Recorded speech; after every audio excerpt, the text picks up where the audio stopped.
Sobat Pembelajar dan kawan pajak, kembali lagi bersama saya Bima Pradana Putra, fungsional penyuluh pajak dari Direktorat Jenderal Pajak nih.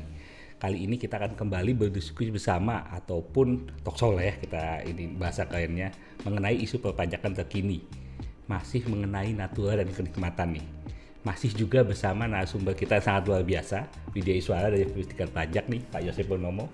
Halo Pak Yosep. Halo Mas Bima, apa kabar? Baik Pak, mungkin bisa menyapa Pak. Kita akan coba bahas lagi dikit Pak mengenai natural kenikmatan. Masih bersedia kan Pak ya? Masih. Silakan Pak untuk menyapa. Halo Sobat Pembelajar, selamat datang kembali berjumpa di Veritikal Pajak ya, di studio kebanggaan kita bersama.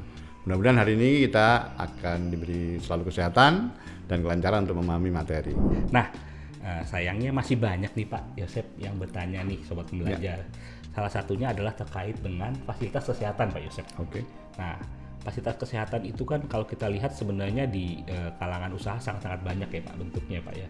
Nah, terkait dengan PMK 66 ini yang memang membahas mengenai natural kenikmatan, mungkin bisa dijelaskan kembali Pak. Oke, terima kasih Mas Bima ya, berkaitan dengan fasilitas kesehatan ya bagi pegawai. Nah, ini ada beberapa skema yang banyak ada. ya, skemanya. Ini kurang lebih ada 3 ya skema yang tiga akan skema. kita bahas. Namun di luar BPJS tentunya. Kita tahu BPJS sudah jelas aturannya berkaitan itu. Ya, nah ini kita lihat ya skema yang pertama, yaitu terdapat fasilitas yang merupakan kewajiban pemberi kerja untuk memberikan fasilitas kepada pegawai sesuai dengan aturan pemerintah. Oke, wajib gitu ya Pak. Ya, nah ini kita nanti akan bisa kita masukkan sebagai natural atau kenikmatan yang harus disediakan oleh pemberi kerja.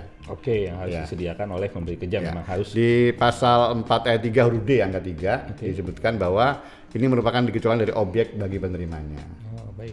Ya, jadi di situ disebutkan untuk skema 1 ini maka bagi pemberi kerja yang dapat dikurangkan ya bagi penerima penghasilan merupakan yang dikecualikan daripada objek pajak. Oke, berarti jadi, untuk natural kenikmatan yang terkait keharusan pemberi kerja memberikan itu bagi si pemberi kerja pasti bisa dibayarkan gitu Pak ya. Ya.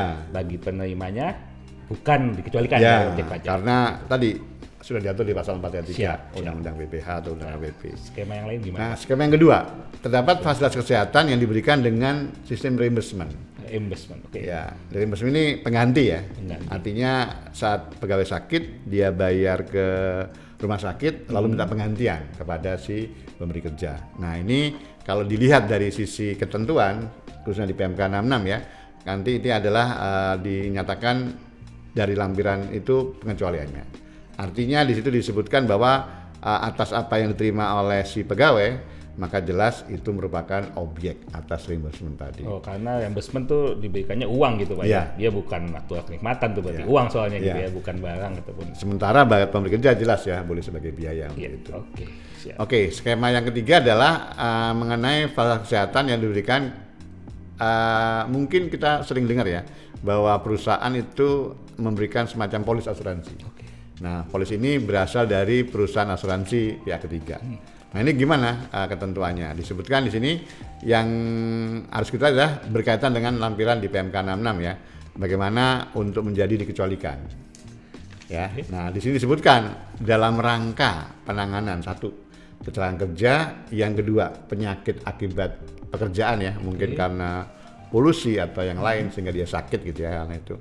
Kemudian juga kedaruratan penyerapan jiwa dan yang keempat adalah pengobatan lanjutan ya sebagai akibat dari kecelakaan tadi yang pertama dan yang kedua tadi. Kecelakaan kerja, penyakit akibat bekerja. Nah, nanti ada pengobatan lanjutan mungkin karena barangkali belum sembuh total tetap ada. Nah, skema itu yang dinyatakan bahwa itu termasuk bagian daripada yang bisa diberikan bahwa itu bukan sebagai objek pegawai.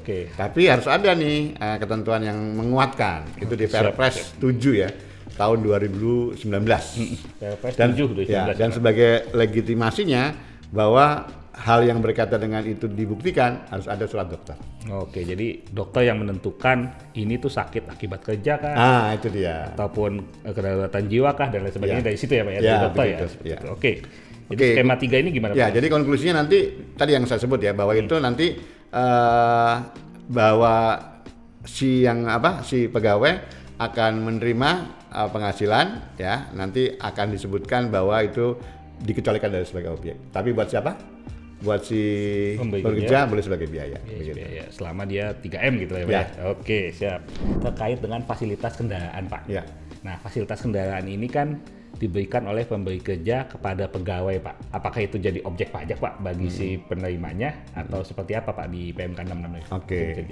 Mungkin saya menengok kembali ke belakang ya. Dulu ada ketentuan yang mengatur mengenai fasilitas kendaraan ya, yang hanya diakui 50% itu. Iya, betul Pak. Nah, ini berubah ini sekarang di PMK 66. Disebutkan ya, dalam lampiran ini cukup jelas ya terkait fasilitas kendaraan yang nantinya dapat dikecualikan sebagai objek pajak. Nah, ini sebagai berikut ya. Yang pertama ya, ini ada dua hal yang perlu kita ketahui. Menyangkut masalah siapa yang dikasih dan bagaimana dia menerima penghasilan. Yang pertama siapa yang dikasih, bukan sebagai pemilik modal, bukan sebagai pemegang saham. Siap. Yang pertama. Yang kedua adalah dari sisi ya ini saya rasa prinsip keadilan ya, berkaitan dengan penghasilan yang diterima oleh si pegawai. Dinyatakan bahwa rata-rata dalam 12 bulan terakhir itu penghasilan yang diterima tidak lebih dari 100 juta rupiah. Nah skema satunya ini kita ada sama dengan tadi ya, ada beberapa skema yang perlu kita lihat ya. Terdapat fasilitas yang merupakan aset pemberi kerja. Artinya kendaraan itu dimiliki oleh siapa? Pemberi kerja atau kantor. Atau mungkin dari pihak lain. Sewa misalnya. Digunakan oleh si pegawai. Bagaimana Pak ketentuan berkaitan itu? Nah ini bagi pemberi kerja merupakan biaya yang dapat dikurangkan. Sementara bagi penerima merupakan penghasilan yang dikecualikan. Jadi bukan sebagai apa? Ya objek bukan pajak. Sebagai objek pajak. Itu yang skema pertama.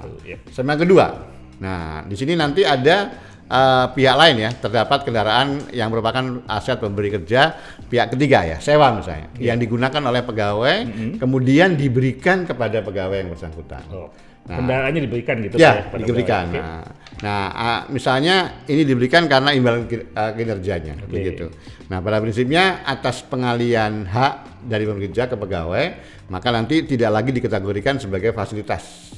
Ya kenikmatan, namun merupakan natura. Ya, maka dapat diberikan kategori di PMK 66 dalam konteks yang lain ya. Disebutkan bahwa di situ ada sesuatu batasan. Ya, batasan seperti misalnya pemberian bingkisan yang dibatasi berapa? 3 juta rupiah. Ya, 3 juta rupiah untuk bingkisan. Mas Bima tahu ya. Iya, betul, Pak. Nah, untuk skema kedua, konklusinya gimana? Bagi pemberi kerja merupakan biaya yang dapat dikurangkan karena merupakan imbalan kinerja. Nah, sementara bagi penerima merupakan penghasilan yang menjadi objek PPh yang dihitung nanti dari nilai pasar saat diberikan itu. Yang ketiga. Masih ada. Mohon maaf, masih ada Mbak Bima. Satu lagi.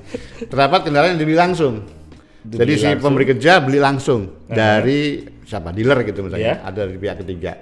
Ya. Kemudian diberikan kepada pegawai, sementara pegawai harus membayar secara angsuran. Jadi pemberi kerja membelikan pegawainya. Tapi pegawai ngangsur gitu ya. Siap. Nanti kalau pas ngangsur seperti itu berarti kan dianggap skemanya adalah buat si siapa pemberi kerja itu kan nanti kayak seperti ngasih utang ya. Ngasih buat utang. Betul. Buat si siapa pemberi kerja itu buat sebagai piutang. Betul. Buat pegawai sebagai utang. Nah itu. Jadi saya rasa itu skema yang yang ketiga. Jadi konklusinya ya buat siapa? Si pemberi kerja bukan merupakan sebagai biaya ya. Karena kan dia membeli tapi nanti diberikan kepada siapa? Si pegawai, dan pegawai nanti dianggap sebagai yang berutang. Jadi hanya utang-piutang biasa gitu antara pegawai ke pemberi kerja seperti itu ya Pak ya. Baik sobat pembelajar dan kawan pajak, diskusi kita sampai sini saja. Nah, mungkin semoga atas diskusi ini bisa menumbuhkan Pak kepatuhan nih Pak bagi wajib pajak agar dapat melaksanakan ketentuan sesuai dengan PMK 66 yang ada di dalamnya. Terima kasih banyak atas atensinya nih sobat pembelajar dan kawan pajak semua. Saya Bima Pradana Putra. Saya Purnomo. Pajak kuat, Indonesia maju. Assalamualaikum warahmatullahi wabarakatuh.